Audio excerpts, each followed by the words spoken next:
DSC preparation కి మిగిలిన తక్కువ సమయాన్ని డిఎస్సి 2024 యాప్ లేదా DSC2024.com తో జాబ్ ని సాధించండి. కరోనా ఈ పేరు చెబితే ఇప్పటికీ వెన్నులో వణుకు పుడుతుంది. ఎందుకంటే అది సృష్టించిన మారణ హోమం ఇంకా కళ్ళ ముందు కదలాడుతూనే ఉంది. సొంత బంధువులు చనిపోయినా కనీసం చివరి చూపు చూడలేని పరిస్థితి. కొన్ని సందర్భాల్లో మన సొంత వాళ్ళు మరణించినా తలకొరివి పెట్టలేని దారుణ పరిస్థితులుండేవి. ఎక్కడి వారు అక్కడే పిట్టల్లా రాలిపోయిన సందర్భాలు ఎన్నో. ఒకటా రెండా కరోనా సృష్టించిన కల్లోలం తలుచుకుంటే భయం పుడుతుంది. అదిగో అలాంటి కరోనా మళ్ళీ కోరలు చాచి విజృంభిస్తుంది. హాంకాంగ్, సింగపూర్లో కరోనా వైరస్ వ్యాప్తి అక్కడి ప్రజలను భయాందోళనకు గురి చేస్తోంది.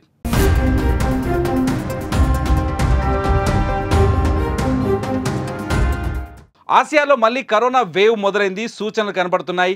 హాంకాంగ్, సింగపూర్లో కరోనా కేసులు పెరుగుతుండటంతో స్థానిక అధికారులు ప్రజలని అప్రమత్తం చేశారు. ముఖ్యంగా హాంకాంగ్లో వైరస్ వ్యాప్తి ఎక్కువగా ఉందని స్థానిక అధికారి హెచ్చరించారు. అలా ఆయన హెచ్చరించడానికి కారణం ఇటీవల శాంపిల్స్లో పాజిటివ్ కేసుల్లో వందల్లో తేలడమే. ఇకపోతే ఈ ఏడాది ఈ స్థాయిలో కోవిడ్ పాజిటివ్ రావటం ఇదే తొలిసారని చెబుతున్నారు.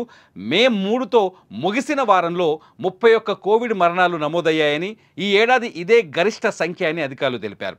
2 ఏళ్ల నాటి కోవిడ్ ఇన్ఫెక్షన్ దశతో పోలిస్తే కేసుల సంఖ్య తక్కువగానే ఉన్నప్పటికీ పరీక్షల్లో వైరల్ లోడ్ పెరుగుతున్నట్టు అధికారులు గుర్తించారు.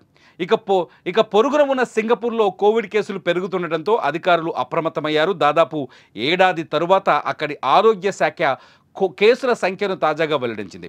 మే 3తో ముగిసిన వారంలో కేసుల సంఖ్య 14,200గా ఉందని, అంతకు ముందు వారంతో పోలిస్తే ఇది 28% ఎక్కువని అధికారులు తేల్చి చెప్పారు.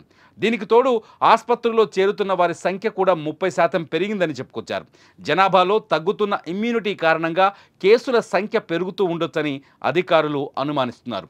ప్రస్తుత వేరియంట్ల వ్యాప్తి సామర్థ్యం గతంలో కంటే ఎక్కువ లేదని కూడా చెబుతున్నారు.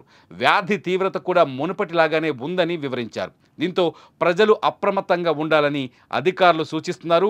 టీకాలను వేసుకోవాలని, కోవిడ్ ముప్పు ఎక్కువగా ఉన్నవారు బూస్టర్ డోసులు తీసుకోవాలని చెబుతున్నారు.